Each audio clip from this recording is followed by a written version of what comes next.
Krishna, at Fiddler, your mission is to build trust into AI. Why did you decide to focus on this problem? Yeah, trust in AI. It's a pretty important topic these days, huh? There's an explosion in terms of AI technology as we see in front of our eyes. The complexity of AI is growing. It's more and more becoming magical, right? And it's good and bad in some ways. The good part about it is we are seeing the kind of applications that it's able to support, all the way from magical applications like chat gpt that can give you human like answers to like more sort of concrete business applications that can help you catch fraud or suggest product recommendations or things like that. But the downside as AI becomes more and more complex is it is becoming a black box, more and more of a black box. And so for humans to be able to use it, um, it's that sort of creates a big transparency and trust hurdle, right?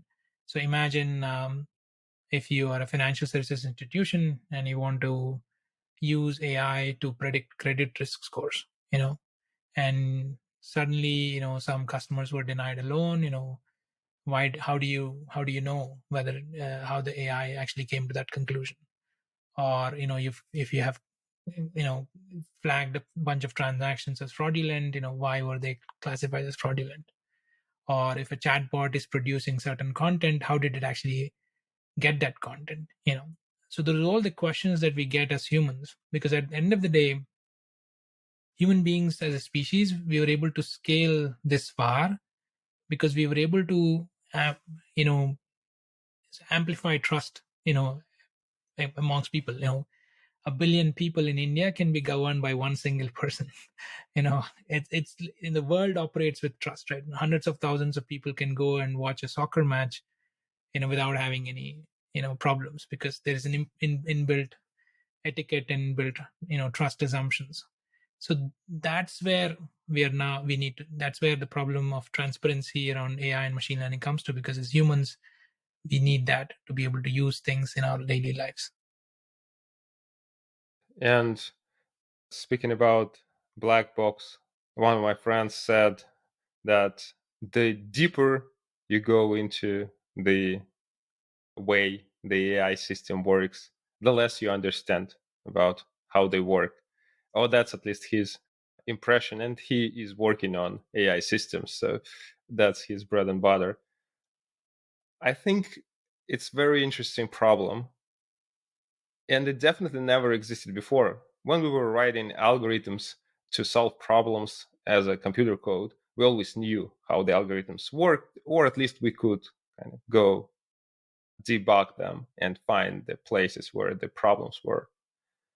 It's totally different right now. And it looks like there are some intrinsic reasons, the design reasons for that. So I wonder, how do you see this field and this issue of design reasons and what to do with them? And based on that, how do you see the future of these models? Yeah, I mean, this is actually a very interesting question, right? Can we ever be able to truly explain AI? That's kind of the holy grail for explainable AI tools like Fiddler and companies like us. I don't know. The answer is like, because the thing is, it's like explaining human brain, right? So let's say if you make a decision, uh, you know I can ask, Artem, why are you doing this podcast? You may have some reasons. And say, why did you select this topic? You may have certain other reasons.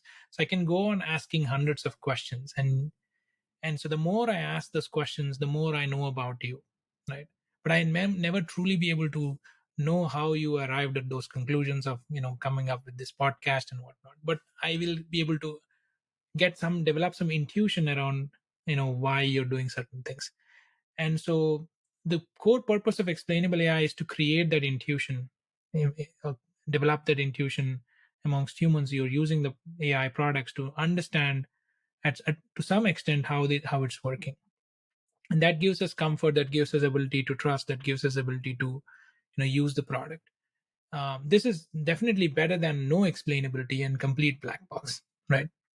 and and as explainability techniques evolve, one of my dreams is by being able to explain complex AI, you will also be able to know how brain functions. Now there's this whole uh, neuron level explainability techniques are coming up, where you can figure out how neurological pathways get fired up in a deep neural network to come up with the prediction if some image is a cat or a dog. And as as you kind of understand those things, you can develop intuition around how your brain works as well. Having said that, I think the core purpose of explainable AI is to bridge that gap, right? It may never be able to completely bridge it, but answer as many questions as possible, and so that the human at the other end can develop intuition around the model, and then can successfully use the model in their workflow. And that's what we're doing with Fiddler, right? And that's important, certainly for certain use cases, like that are already in a regulated industry, say financial services or healthcare, where the stakes of a wrong AI decision are high. Where if I deny you a loan, or or a mortgage, or a job, or perform an incorrect clinical diagnosis using AI, that stakes of that decision are much higher, and so explainability becomes very important whenever you are in those situations. Versus if I show you a wrong ad on a Google search, it's not a big deal, right? It's not so I think explainable AI becomes much more prominent when the stakes for the AI decision are very high. And I think it's then becomes more important for a human to deeply investigate what's going on. Even partly explainable system is definitely better than a Correct. complete black box, especially if it currently looks like we may never be able to reach the full depth of explainability there. And your example of human brain is analogies just kind of points us to this very direction. That the only places where we can get full explainability is the artificial places like math that are based on some axioms. And then we can say, yes, we arrived to the final conclusion, but it's still based on axioms, but we assume the axioms, so it's fine. And in the real world, there are no axioms to assume or accept. So, yeah, there is no way to get to the full explainability there, maybe.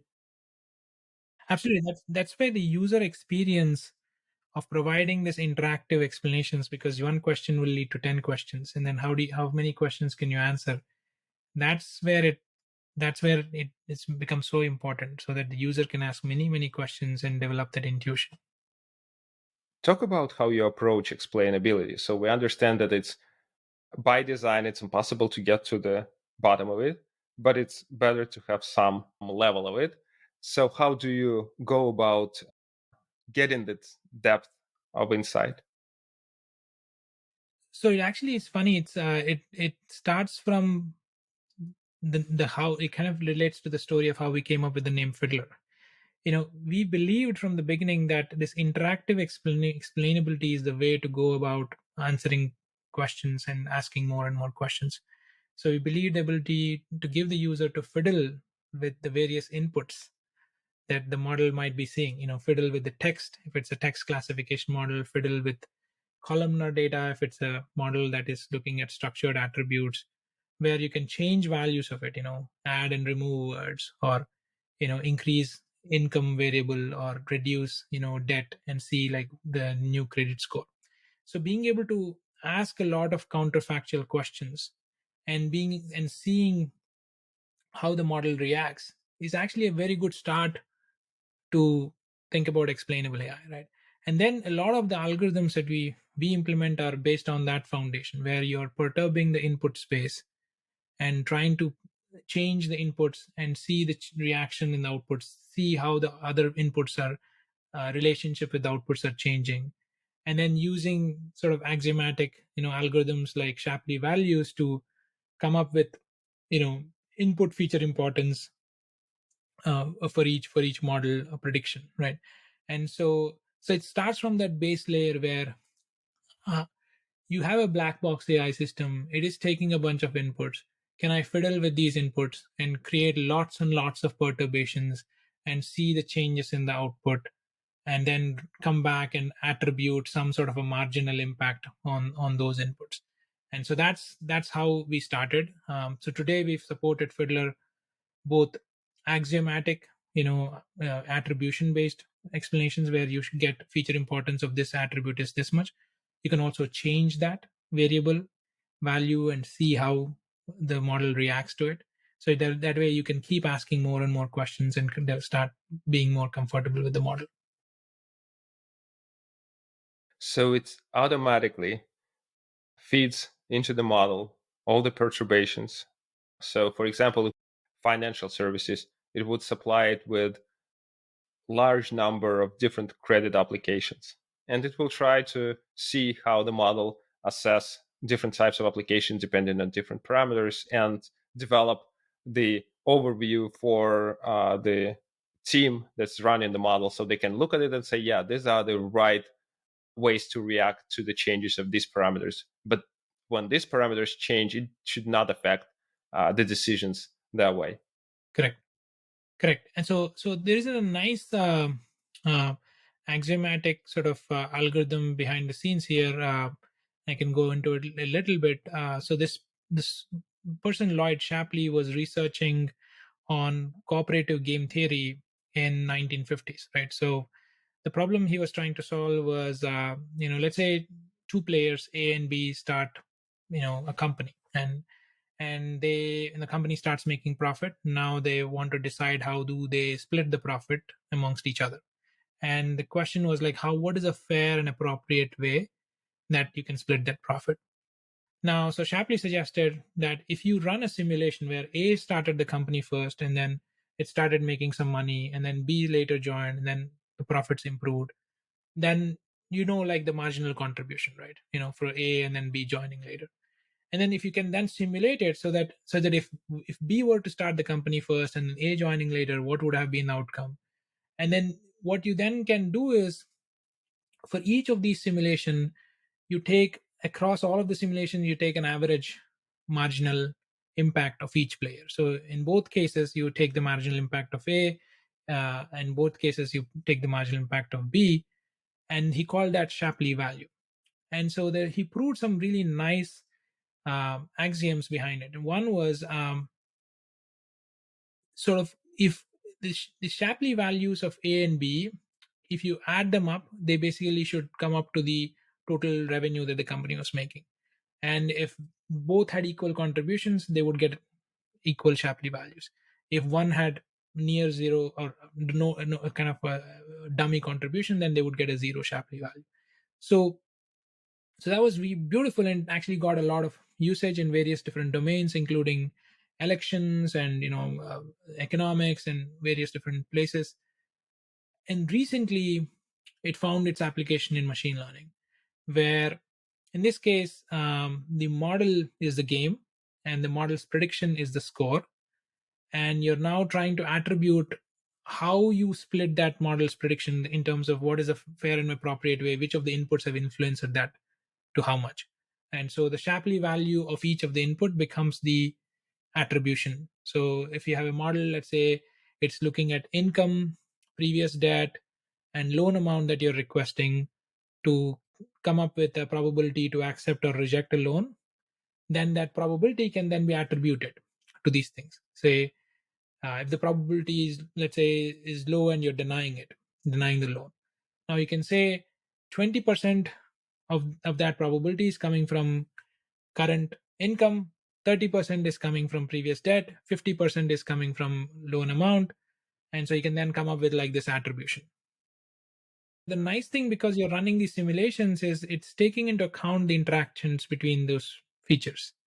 So, a lot of people talk about, hey, are you looking at only individual, absence of feature and presence of feature, or are you taking into interactions? Because you're running many of these simulations with various different income values, various different debt values, various different sort of loan amount, requested values, you will get the interaction baked into the Shapley value. So it's actually surprisingly effective in providing a stable attribution.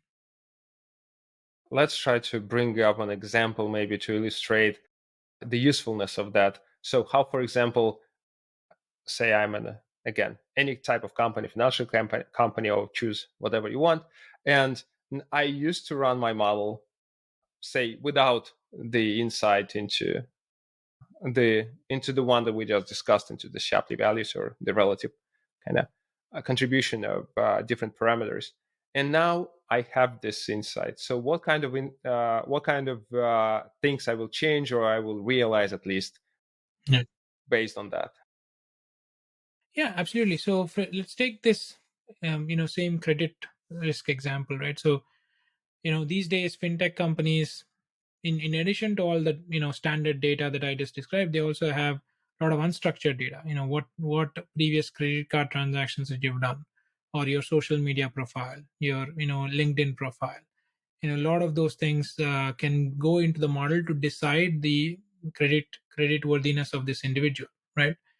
And now when you then put all of these different data sets, you are in some ways using very complex models, right? So in some cases, deep learning models, that can take all of this structured and unstructured data to produce a score that can determine the credit worthiness. Then the question is, like, because these industries are regulated, they have to be able to provide an answer to the customer. They cannot ship the model, right? So if I deny you a loan, there is a certain thing called adverse action notice that I need to serve you, as per why you're denied a loan, and that I have to highlight some reasons. And then if you ask for more, I need to be able to support you. And if you for example, I need to be able to make sure that my model is not biasing against certain demographic, because if it does, then my customer support team will get a bunch of complaints, and my company's reputation might get tarnished. We have seen that happen in the past as well, where large companies rolled out uh, AI based products, and they found a lot of issues with respect to bias. So there are a lot of places where either in customer support or model validation or monitoring, where you need to assess aspects of you know how the model was built, whether it's actually fair, why is it accepting certain loan applications, why is it denying. And that's where explainability plays a very important role, right? It is not only helping the modeler to build a better model, but it is helping the other teams that are working with the modeler, the customer support team, the business operations teams, the end user, to develop that trust so that they could use the AI based product and benefit from that. So that's the core kind of use case for explainability. And the organizations that do not use Fiddler today, how do they deal with that issue of trust and of explainability? So that's a good question, right? So AI itself is still kind of in an emerging stage. So there's still a lot of organizations that are starting to on their ML journey. So but if you look at it, there are in case the way we look at it, there are basically two types of industries that we serve. One is high stakes AI industry, which has regulations, or developing high stakes AI. It could be government, defense, financial services, healthcare, insurance. All of those cases where explainability is very important, right? You can't really ship models with which you can't explain. And then there is like low stakes, a lot of commercial sort of use cases of AI. It could be gaming, it could be marketing technology, it could be kind of e-commerce, and those cases where people might think explainability is not as important because no one is asking for that, or you can probably get away with it. But what we have found is, even there, explainability can help our modelers build better models and root cause performance issues, debug performance issues. So for example, let's say you're building a chatbot, right? And maybe you're building a chatbot for a commercial entity, and now you would want to know how your chatbot is performing. You might want to root cause issues. Let's say if it produced a weird answer. Why did it produce that answer? Or it failed to detect the customer sentiment correctly. Why did it not detect that? Because knowing about what the model will help you, fix those things. So what we are also seeing now is the rise in the need of explainability, or people realizing that even in somewhat of low stakes use cases. Low stakes meaning, low stakes from a human perspective, but higher stakes from a business perspective. You would still want to make sure your chatbot is working, and so that's where we are seeing the emergence of the need as well. How do you currently think about the best customer for you? I assume the higher the regulatory need or otherwise for explainability will be one of the criteria. Does the size of the customer play any role, or what are the other criteria?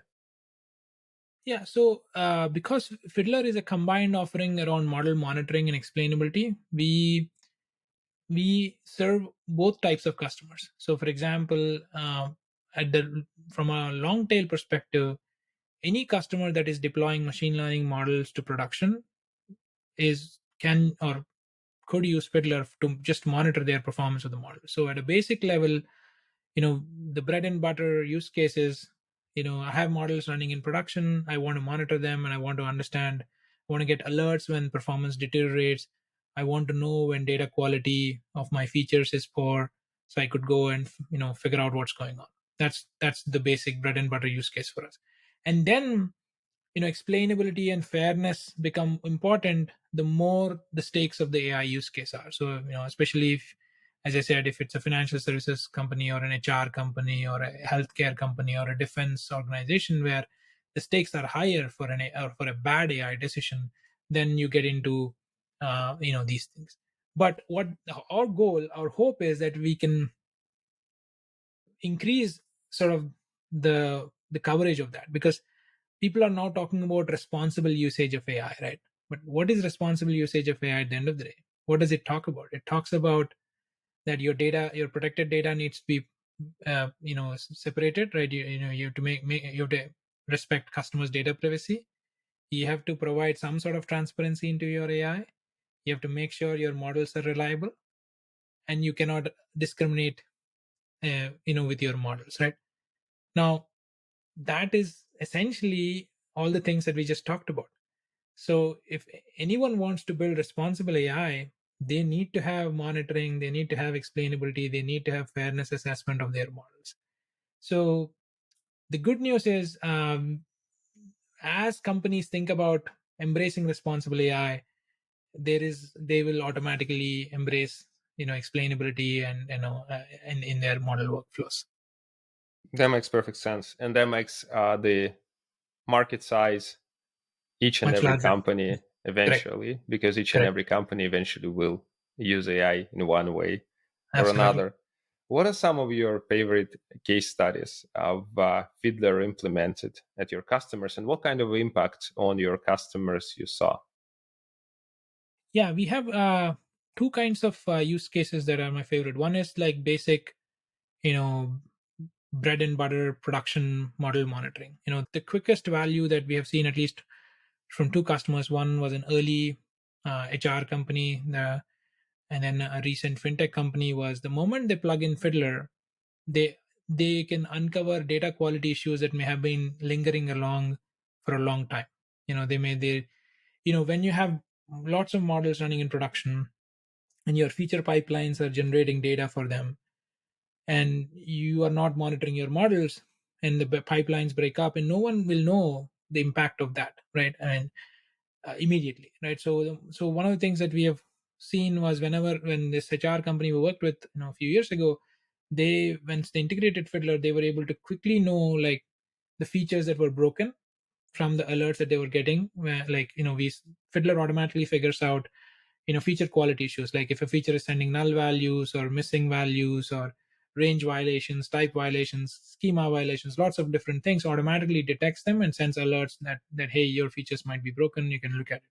And so it's the lowest hanging fruit that our customers capture right away, and it's big ROI for them, because they can stay with peace of mind that their features pipelines are all being monitored, and their models are receiving correct data, and if they are not, Fiddler will alert them.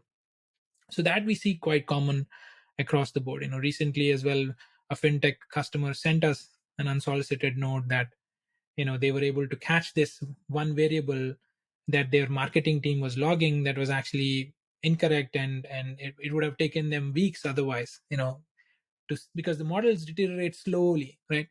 The bad feature might come in, but the model performance will deteriorate slowly, and you would see the impact on your business metrics much later. And then you start wondering what happened, and then becomes like this whole big debugging exercise to figure out. And with tools like Fiddler, you could just immediately catch them. So that's one. The second thing is more around deeper insights through Fiddler's explainability. So when we work with large financial institutions, one of our biggest customers was able to use Fiddler to explain very complex models that they were building for credit risk use cases. So as I mentioned early on, you know, fintech companies are evolving beyond simple structural attributes about creditworthiness, going into unstructured data, and then bringing fancy new algorithms. And so this customer was exploring these, complex modeling algorithms, deep learning algorithms to assess creditworthiness and setting credit card limits. And they built a model that was sort of having very high accuracy, that could yield them a lot of, ROI in terms of revenue. But then, because it's a regulated company, they needed a way to explain how the model worked to their risk management teams. And so this is where Fiddler came into picture. They looked at a bunch of different open source tools, couldn't really find anything that can work for them, and at Fiddler we had developed this sort of explainability toolkit for hybrid models that can take both structured and unstructured, so they could really explain the model very quickly and understand how it worked both at global level and local level, and this helped them to get it past the risk management team. So that's actually a very favorite use case of mine from a regulated industry. Similarly, a chatbot company that we work with, they use Fiddler on a day-to-day basis to debug false positives whenever a chatbot may have done an incorrect action, you know based on the question based on the user was asking, and they would get this log of all the errors that the chatbot has made, and the developers would then reproduce the errors using Fiddler and try to like figure out what went wrong with them. And that reproduction cycle, does it also rely on the perturbations of data? So the Fiddler kind of develops a bunch of alternative versions of the question and gets alternative responses and try to find which parts of the question triggered that issue. Right, that's a great question. So that comes on a little bit into adversarial testing and robustness testing of the models, and we are actually actively working on that. And yeah, definitely, for example, with this chatbot, we are helping them with, if the question was slightly different, what would have been the response from the model, and then come up with all the different variants of it and see where it breaks. And this is also useful, just even when you are developing the model itself. If you can find out, let's say you've developed a model and now you want to understand the failure scenarios of the model. This can be useful even in development time. But yeah, for sure, I think that's certainly what we are working on in terms of robustness testing of NLP models. But in this case, it's more, the one that they're using currently is more around local explainability of why a model triggered a false positive. And then when they look at enough of those explanations, they know enough insights to retrain that model. So maybe it's not recognizing certain words or certain combination of words. Now you know what kind of training examples to feed to the model so that it can course correct itself, so you can close that feedback loop and ship a better model to production. So that's kind of where we are today helping them. But definitely we are working on adversarial testing, as you suggested.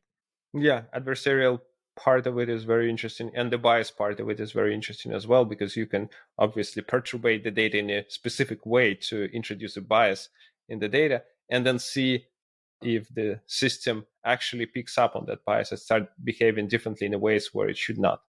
Yeah, yeah, that's, I mean, it's a Yeah, it has huge opportunities. Once you can start, that's the holy grail, right? If I'm a modeler, the holy grail for me is tell me where it breaks and tell Right. me in And there is advance. no easy way to answer that question. It's and a smart combination of brute force and some sort of estimates is the way to go. And this is what you guys do at Fiddler. The question I had about the unstructured data for the fintech company is along the same lines. So, in order for them to test the model against unstructured data, for example, LinkedIn profiles or what have you, do you have to come up with alternative changed LinkedIn profiles, or it's also relying on more of a human brain, like in a chat example, to just look at the ones on the LinkedIn profiles that trip the model up, and then the human can figure out what is the common thread there. Yeah, that's a very good question. So we don't actually come up with our own data sets. So the way these things work is the customer already has curated a training data set, right? And what the perturbation algorithms are trying to do is within the training data set use the training data set and randomization of the training data set itself to perturb the inputs. So for example, let's say you have for let's say a very simple example is you have income column in your training data set, and the income might range from say $50,000 to $200,000. Now you have a range of values that you can perturb, and usually a lot of these perturbations are very very minute perturbations. You're not like doing massive fluctuations of them, right? So let's say if the current loan application is the person has $150,000 in salary, you're perturbing around those, and it's small perturbations that you're trying to see, right? And see the effect robustness of the models to those small changes. And so that's what you're trying to do. So yeah, we're not trying to bring in external data. Today we basically rely on the customer's data set itself, and the algorithms work on using the customer data to generate new perturbations. It's clear how you can do that for structured data, but how do you do that for unstructured data? Yep.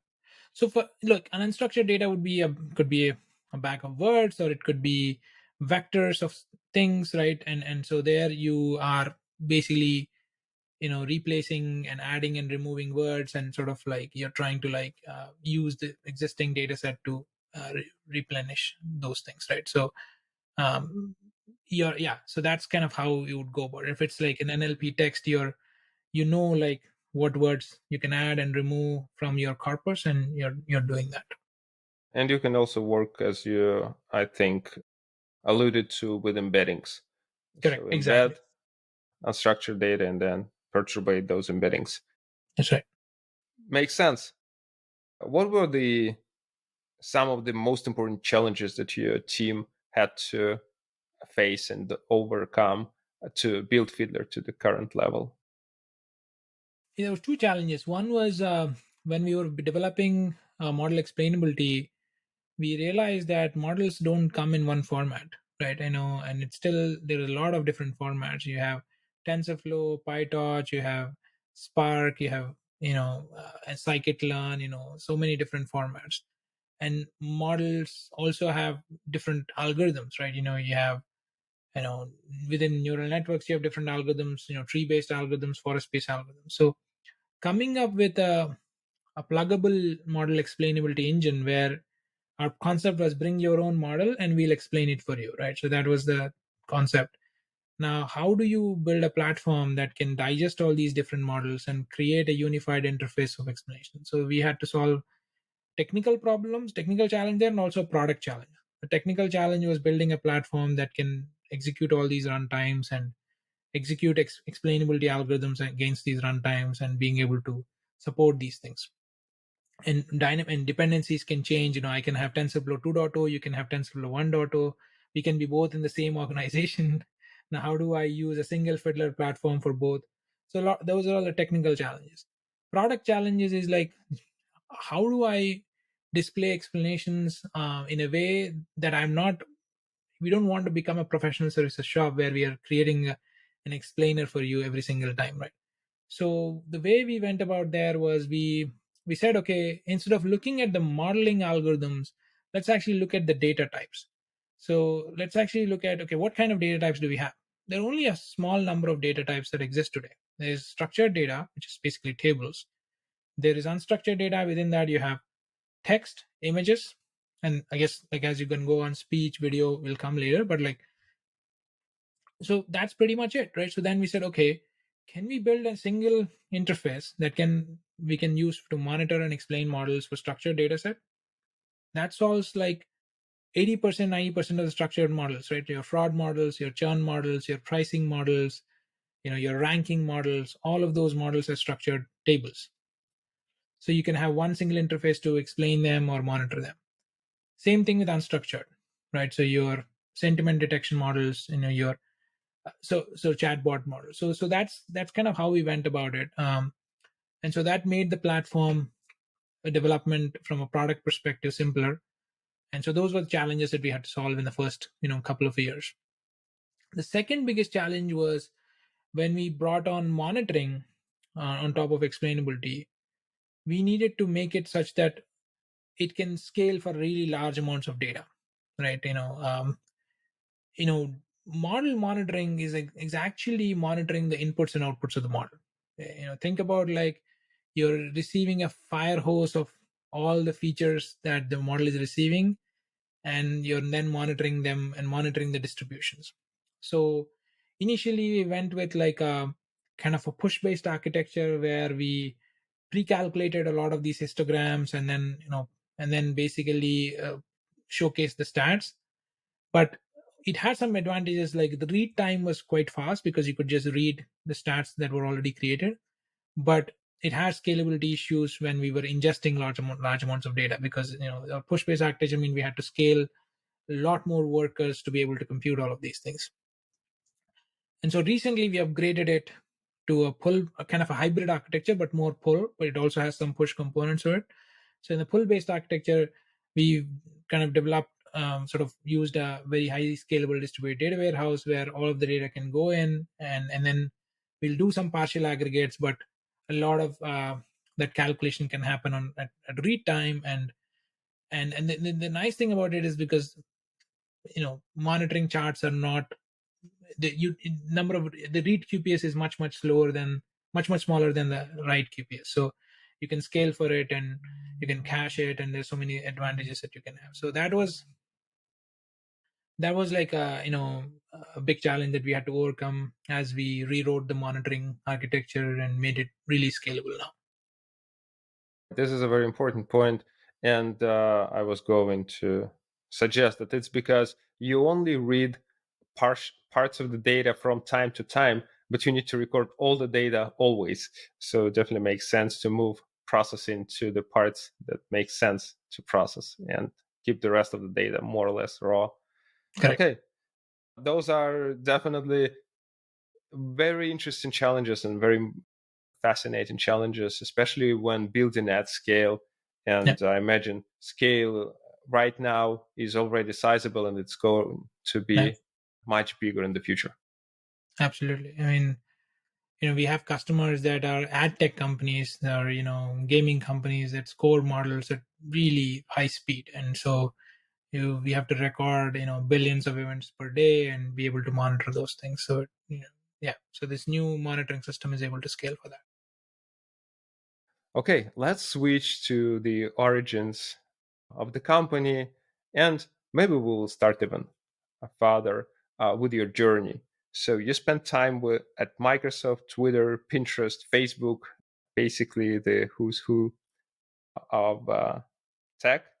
So I'm curious, in each of those cases, what attracted you to join the companies, and what were the most important learnings from that experience? Yeah, it's a great question. So I came to the United States, completing my undergrad in India. I did my grad school in Minnesota. So I was working on data mining as part of my master's program. Very attracted to web search and information retrieval. That was like a interesting application for data mining in those days, like clustering large documents and whatnot. So I wanted to work in a search engine. So that was like my kind of a dream job. And so at the time, Microsoft was developing this search engine. It was called MSN Search at the time, not Bing, and it was like a startup inside Microsoft.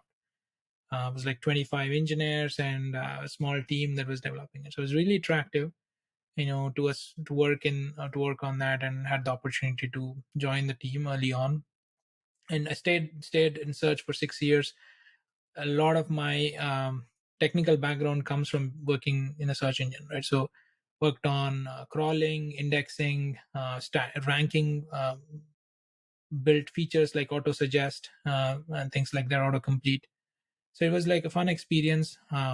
Involved both. The nice thing about building search engines in those days was it involved a mix of distributed systems work as well as algorithms, and also we were sort of dabbling with some neural networks, not very complex ones, but like two-layer neural networks for ranking search engines. So that was my first, foray into the industry. But then, being an immigrant, kind of going through the whole green card process and all of that, once I completed all of that, always wanted to come to Silicon Valley and be part of the startup world. That's been a dream. So got an opportunity to join Twitter when they were like very young, like maybe less than 100 people. And so again, joined the search team there. And we were working on like, scaling Twitter search. Twitter was going through this big scale out um, period where we were trying to kill the fail whale and all of that. And so as part of that, started also managing teams, like, built, storage infrastructure, stream processing infrastructure there. And then later on went to Pinterest to manage like data engineering, data infrastructure teams. And so that's where kind of my it was like an interesting opportunity at Pinterest, because Pinterest was a cloud first company, unlike other companies that I was there. So they built everything on AWS, and I had the opportunity to, work with a lot of like new tools, like startups that were coming up, and we would partner with quite a few of these companies. And that's where the idea, maybe one day I want to start an enterprise software company, came out to me. So it's, as I was supporting these other engineers who were building companies, I felt I could see myself doing that one day. And then after Pinterest, I spent some time at Facebook. I was working on Explainable AI there, and which was an interesting time at Facebook. I joined after the 2016 elections and all the stuff that was Facebook was going through at the time. One of the big problems that we were trying to solve was like, helping Facebook understand how newsfeed worked. Questions like, why is this story going viral? Why am I seeing this story in my newsfeed? And so we actually implemented Lime as one of the first explainability algorithms inside Facebook, and showcased explanations in what features are coming up as important for different ranking models. So that's how I got into this field, and I felt, okay, this is actually going to be a big area, because it has the right kind of balance of, it's a technically hard problem, just as we discussed, but it has social implications, right? You needed to know how the models were worked, especially if the models are being used to, to suggest news and to change, human sort of consensus and consent forming and all of that. And then it also, I felt that it could be turned into a business, and so that's what motivated me to jump ship and start Fiddler.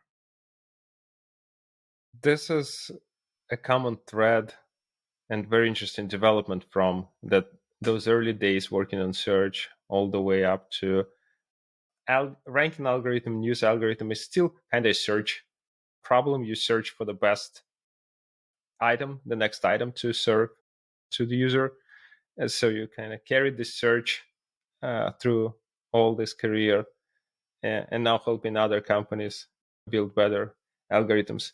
I wonder, from your experience working at Microsoft, everyone has their own take what it takes to build a successful search engine, and why some search engines get very large market share versus others get smaller ones. I wonder, what's your take on that dynamic?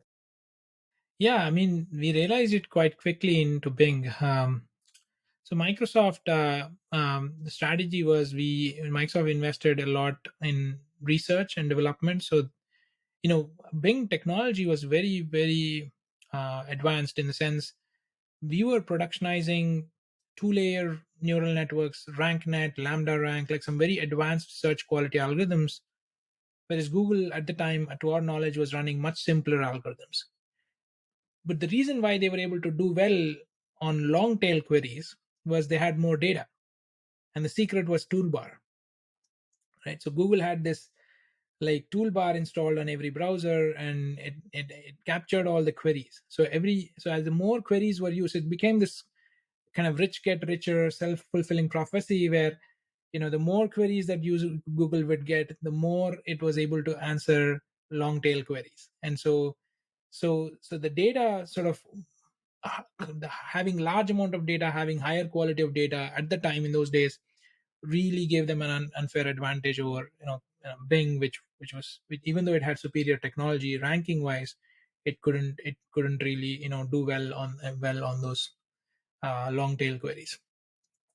But I think it's interesting that things are turning now, like with whole chat GPT and all, and with Microsoft's investment in OpenAI, it could again start the search wars again, and we'll see how Bing will come up with, like, it seems like they're going to integrate chat GPT in OpenAI, and then we might see an interesting sort of search war happening again. But yeah, so that was basically the things. Google at the time had a lot of data, and that really helped them to rank search results much better with simpler algorithms than Microsoft did, even with fancier algorithms. The issue is that no matter how sophisticated your algorithm is, you cannot come up with the long tail of queries for your training Yep. for your training stage.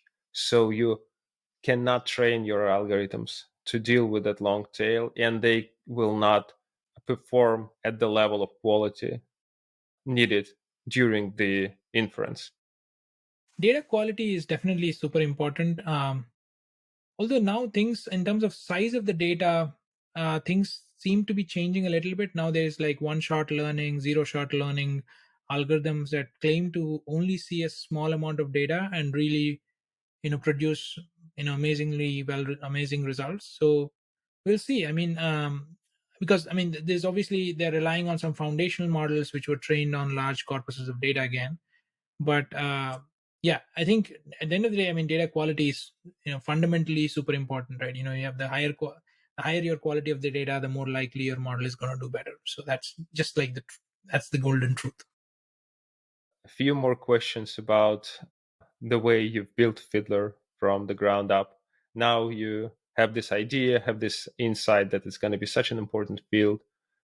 How did you go about building your initial team? It's a good question. So initially, when I was searching for my co-founder, I wanted someone with complementary skills.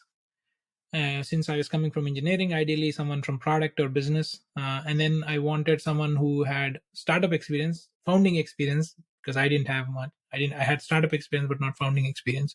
So fortunately, I had this friend from grad school.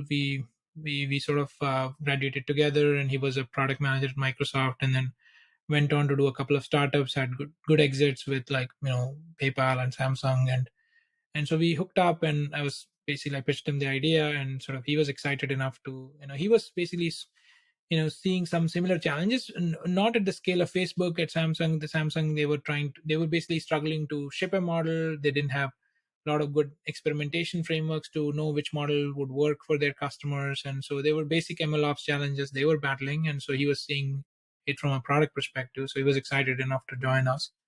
And so that's how we both started. And then the founding team came from a lot of my network, people that I worked with in the past, previous companies, engineers, today, and people that, sort of the second degree, right? So, for example, our CTO sort of built machine learning platform at Airbnb, and he was working on kind of the trust infrastructure, and he faced similar issues. Like when you're building models for fraud, model monitoring is so important, because fraud is an adversarial game, and you won't stop after one model, right? Your adversary has already learned, and they are trying to develop something to attack you, and so it's a constant thing, and you have to monitor for drift. Very, very important. And so he was very excited to join us. And our chief scientist, he was like, one of the very few people who have been working on fairness and ethical AI, even before they became really big, right? So he was working on LinkedIn at LinkedIn to build these, like, fairness aware ML platform. And he was very excited when we were trying to bring this whole sort of responsible AI and MLOps together to join us. And so that's kind of how the team formed. And then we hired business leaders from various different successful startups, Confluent, App Dynamics, VMware, and that's how the team got formed. For many early members, you didn't have to convince them about the importance of the problem. They already saw it. Did you have to convince them about anything else? I mean, when we started, it took some selling. I mean, in the sense, like, there are two kinds of people, right? Like, people who want to do a startup and people who don't want to do a startup. And I think you can filter them out very quickly early on. Startups are not for everybody, right? It requires a certain amount of commitment, and you're doing it at a lesser pay. You're taking a risk, and you're taking a risk. If if the company is successful, it's awesome. Otherwise, you shouldn't come into expectation that you're going to make tons of money with a startup, right? So you have to filter. I had to filter those people out, and obviously, and also you need to go after people who are really awesome and really pitch hard to them and try to, like, make sure that they can get excited. So it goes both ways. um when we started, it wasn't a very established space. People were still curious about what this explainable AI was, and why. I remember one venture capitalist sat me down in one of the San Francisco cafes, and she told me no one would use model monitoring because because there are all these DevOps monitoring tools exist. Why do you want to build this model monitoring startup, right? So I think it took some time for people to understand that it's slightly, it's like a, actually not slightly, but a much different problem than system level monitoring. And it was selling into a different audience. It was a new market, new category that we were creating.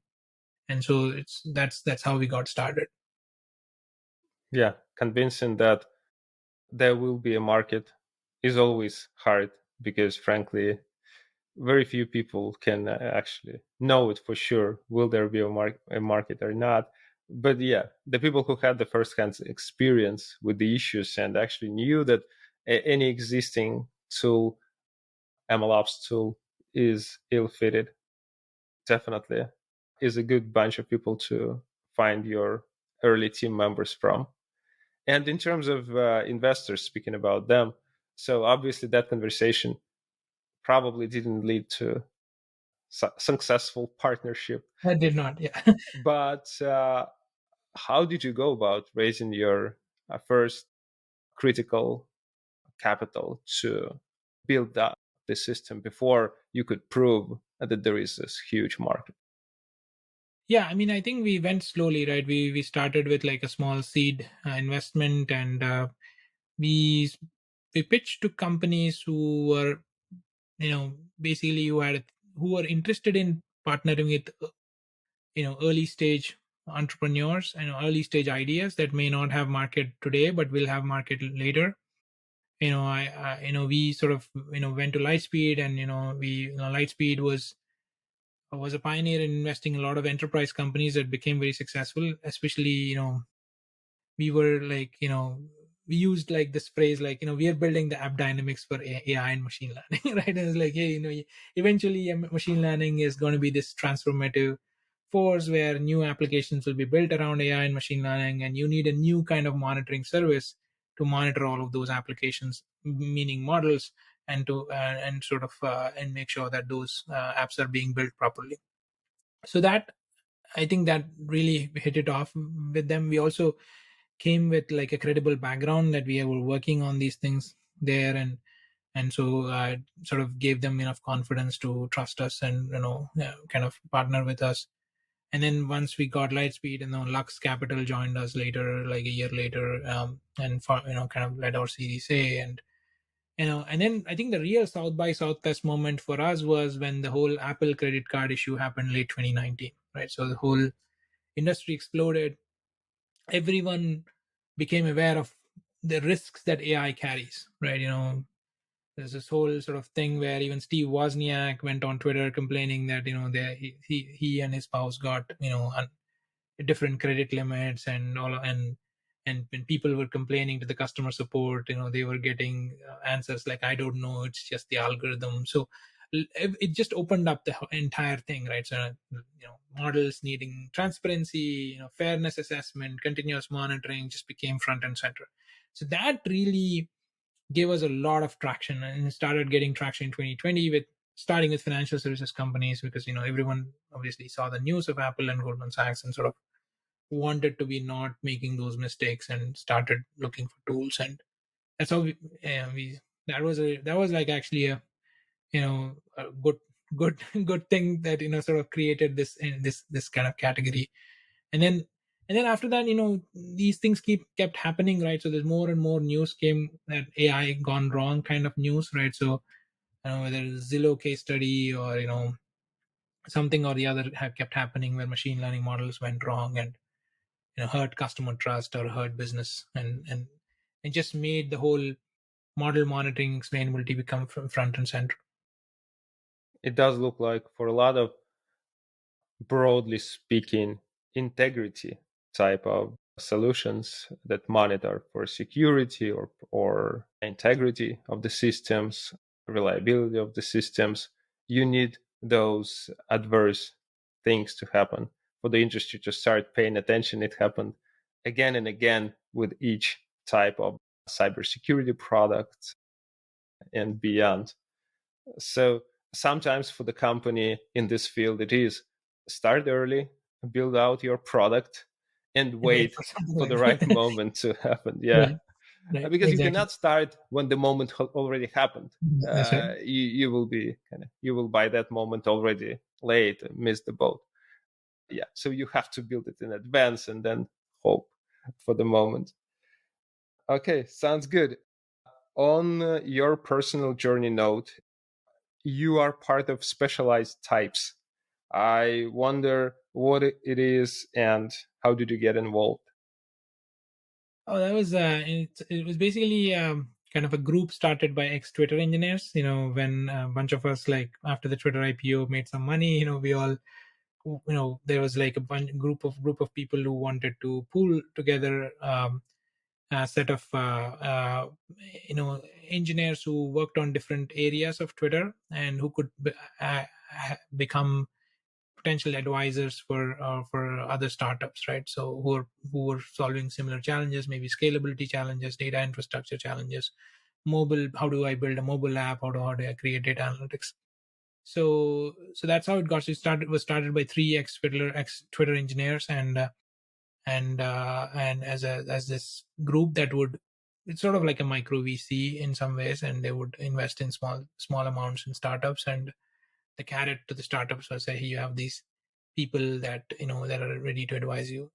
The advantage that I got being in that community was I was able to see like how investments were being made, and get a peek into like the whole world of venture capital and just like startup like founders and kind of what they're trying to solve for, right? So it was definitely it definitely helped me when I started starting my own company, because I had a little bit of a network that came out of that experience, and I could at least use that to leverage and pitch some ideas and get some feedback and things like that.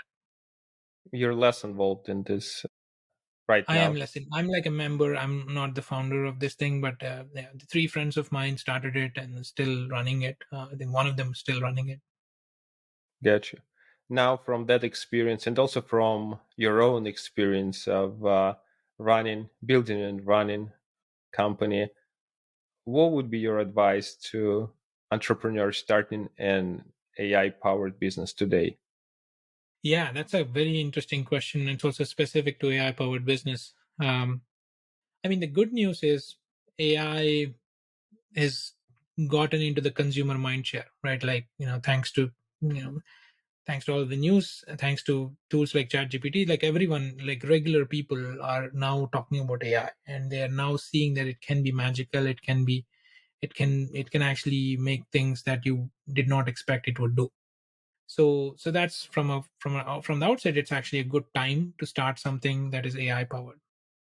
The question is like, I think the question is, how do you make sure that your product or the problem that you're trying to solve is going to be, real painkiller versus just being a kind of a small vitamin that gives a small boost, right? So I think the key for any entrepreneur is going to be to find that problem that is actually real pain that customers are experiencing or will experience in the future, right? And either it's a white space area and you're entering with an AI powered business that it doesn't exist at all today, or you're trying to transform an existing business area with AI and you think that it would really revolutionize and it's going to solve these pains, right? So I think this is where I think entrepreneurs can get delusional, right? And it's kind of the vision and delusion go together in some ways, and and you have to resist that part, and you have to really answer the question whether it's actually going to be a painkiller or a vitamin, because oftentimes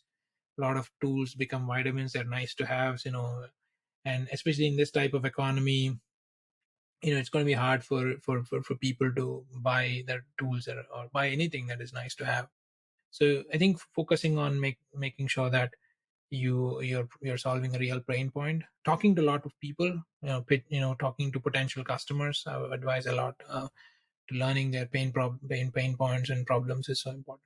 The other thing is also, even though all of this noise is being made around AI, also don't get enamored by AI as much as you're trying to solve this business problem. If you can solve the business problem without AI or with a little bit of AI, you can go and do that first, because a lot of it may or may not actually need AI. And so you have to really get that clarity. Or at least you should be absolutely sure that this problem does need a lot of AI and there is no way to solve it otherwise. Because then, of course, you're in a good position with Correct. all the AI power. And another thing that I think very important that you mentioned about vitamins is that in the times of excitement, like we're going through now, sometimes it's hard to see that the thing is a vitamin, because in other times you'd ship something that is not extremely useful, you will see it in the adoption figures, it's going to be zero. During the hype times you may see adoption spike first, and that may kind of, what you alluded to, mislead you into thinking that, oh, I've built something very important, while it's just the hype that will eventually go away, and then you will face the music. So being able to identify that it's, whether it's a real product market fit or just that curiosity phase of the market, I think is very important here. Absolutely. I mean, product market fit can take years to come by, right? So, but you have to keep sensing it and keep iterating it. You have to keep iterate, and you have to also like be willing to pivot. I think this is where you need. At the end of the day, I think the resilient teams, that can actually sort of kind of go ahead and are nimble enough to iterate and also pivot slightly, and are the ones that eventually succeed, right? So yeah. Yeah, I mean, I think there's a lot of hype, and you need to go past all of that and solve. I think if you can put a kind of like, sort of borrowing this thing from Amazon, right? Like, it's just putting customers first and, inventing for customers and trying to see like what customer problem you're trying to solve. And that always helps. For our last question, I think when you're reflecting on the your journey building the company, what do you think you did very well, one thing, and one thing that you think should have been done differently? Yeah, so I think one thing that I did really well is I hired really good people. I built a very good team, and I think I'm proud of the team that I built. And we also had to iterate over the team building.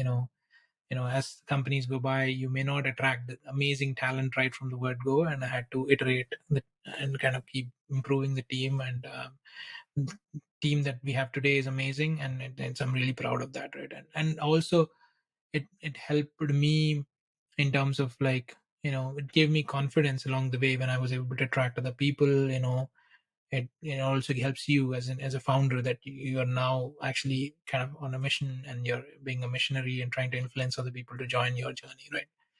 So this thing that I felt I could have done better, and obviously a lot of things, but the main thing was, I think that, it's about I think one of the things that, as being engineers, without a lot of enterprise or go to market experience, is like, you have to marry the product building with go to market very early on, right? And you have to really know what is the how are you going to take the product to the market, and who are you going to sell. And so that's the whole go to market kind of strategy. And the product that you are building, they are aligned together. And it took us some time to get that, kind of alignment, because I'll give you something simple, right? So the first version of Fiddler that we built was something that I could download on my laptop and use. That's basically like your developer tool. Now, go to market for a developer tool is different from a large scale cloud service. And so, so, so we had to iterate and sort of iterate and kind of get to a point where these two things match. And so, I think those are the things that we learned over a period of time, where this is so important now. Fortunately, the market got created, and we are in this, and this is we have a product that fits well with the market, and obviously they're improving it and scaling it. But that's one advice that I want to give, especially for enterprise, entrepreneurs and building into the enterprise. Figure this out like early on. Offer the offering that your customer is willing to buy, or sell in a way that the customer is willing to purchase, or bill in a way that the customer is comfortable to pay. And this is very important, especially for the if it's not a consumer product that we all fairly well understand how you should package, how you should sell, but an enterprise product that you need to learn about it a little bit and be surprised sometimes of idiosyncrasies of how the enterprise companies, want to actually deal with the software products. And some things that would sound weird to you are actually the ways they get used to do the things, and they're not ready to do it differently, even if you think it's a much better way. Okay, I got you. Where can listeners learn more about Fiddler, and where can they follow you on social media?